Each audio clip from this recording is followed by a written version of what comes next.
journey of the presentation by looking at the digital transformation. That is something that you're all aware of. I don't need to tell you that analog media such as TV, radio, newspapers are being substituted by digital media. We will see, by the way, this is not the problem. Also, just for a certain orientation, the question is interesting. Since when uh, are the digital media overtaking the analog media?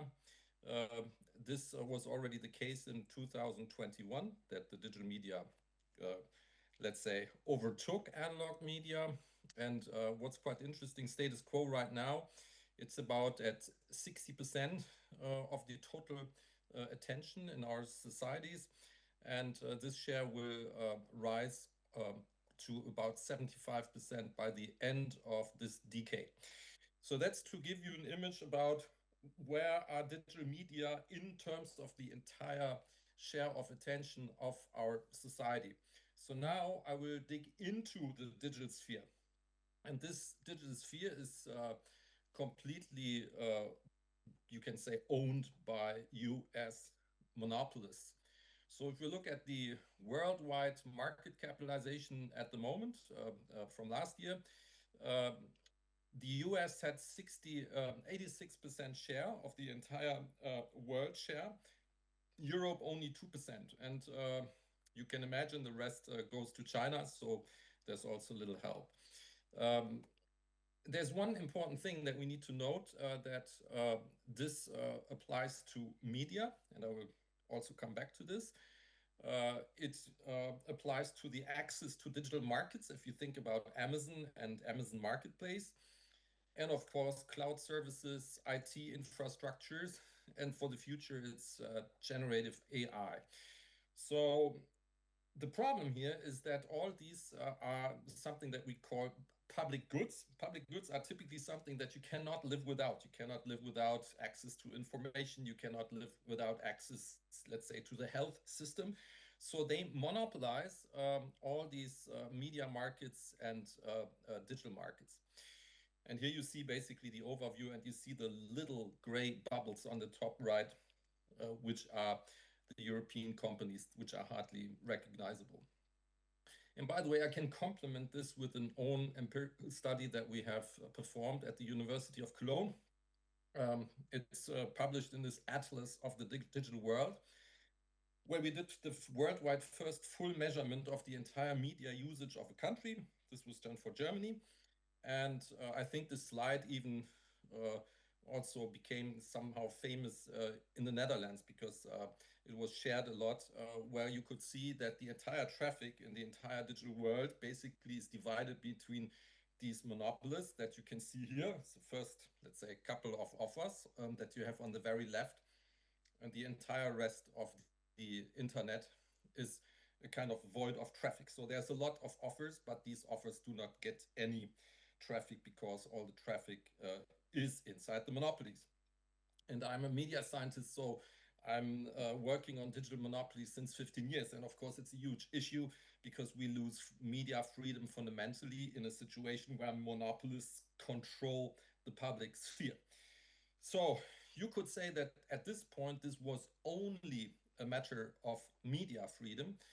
Um, and I wrote a book already early. This was published in 2003. It was also translated in English, and the title was, let's say, very, very strong on this matter. It said, "Big Tech must go. Digital giants destroy democracy and economy." And at the time, I still said, "We will stop them." And many people in 2023 said, "Oh, it's completely exaggerated." And I don't need to tell you what has happened in the last years. It's like basically all that was predicted in this book, that tech power would become political. So you know that tech joined uh, the Trump election, that Trump won the election. You know that, for instance, in Germany, Elon Musk in the election for the right-wing populist party AfD. You have seen this picture, you have heard this speech of JD Vance, and so on and so on. So now all of this has become reality. So what do we see here? We see a kind of coalition happening. So we see a coalition on the one hand between the tech platforms. On the left, you can see it here. They monopolize opinion power and they destroy established media and journalism. And then you see on the other side, on the right side, you see the populists.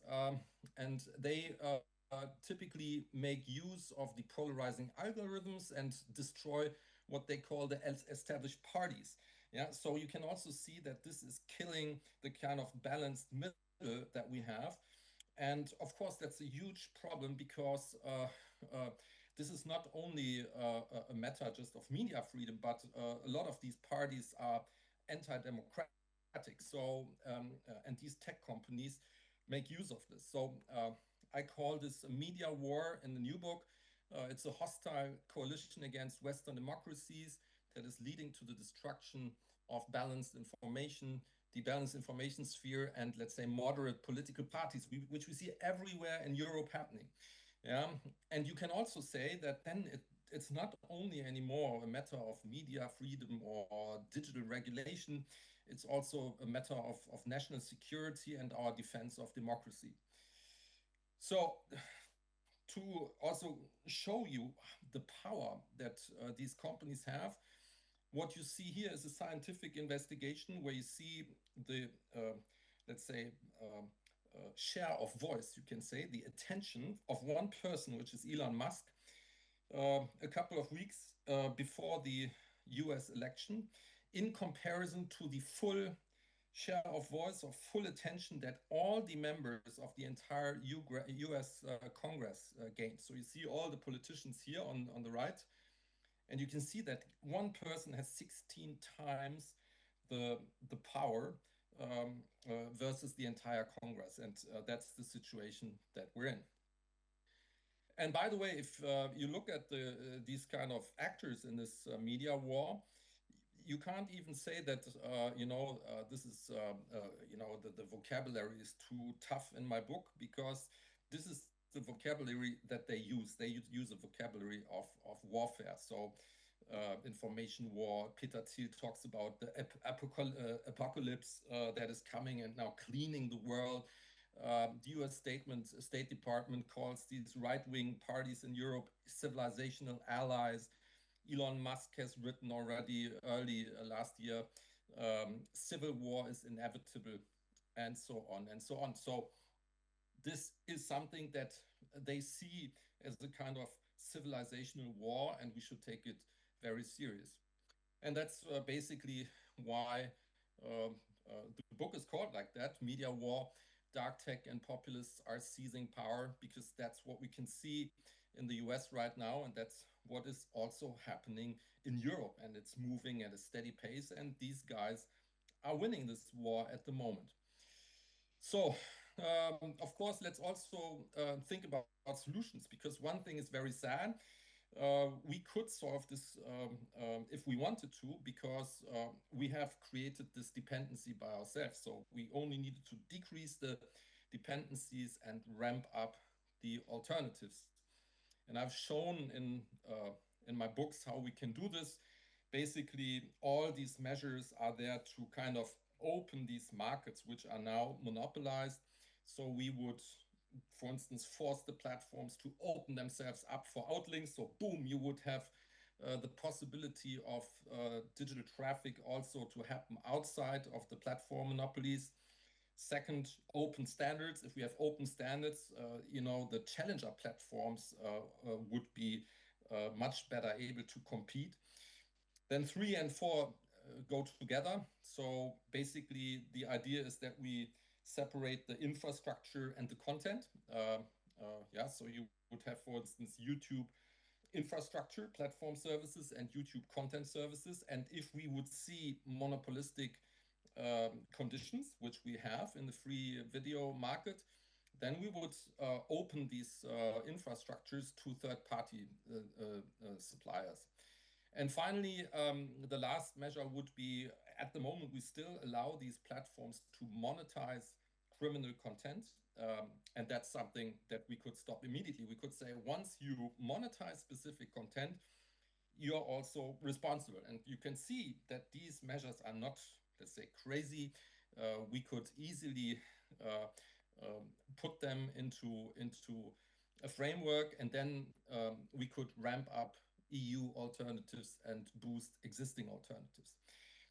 So now, whenever I talk about this, people are like, "Oh my God, yeah, but if we do this, the Trump administration will raise tariffs and so on and so on." So I always describe this with the metaphor of this bird that's been sitting in the cage for 20 years, and despite the fact that the door is wide open, it doesn't leave the cage. Because if we think about it, we could do this if we wanted to. Because, first of all, if we all realize that all fields in our society are having the same problems because of the monopolies, it doesn't matter whether you're public broadcasting or if you're private broadcasting or your publishers, press, if you are a brand company, if you are a startup, if you're a medium sized company, you always have the choice. Basically, you work either for free for the monopolists, or you go down into the big graveyard where there's no traffic. So, just imagine if we realize that we are basically fooled by the same problem in all fields of our society, then we could work together, and then it would be much easier.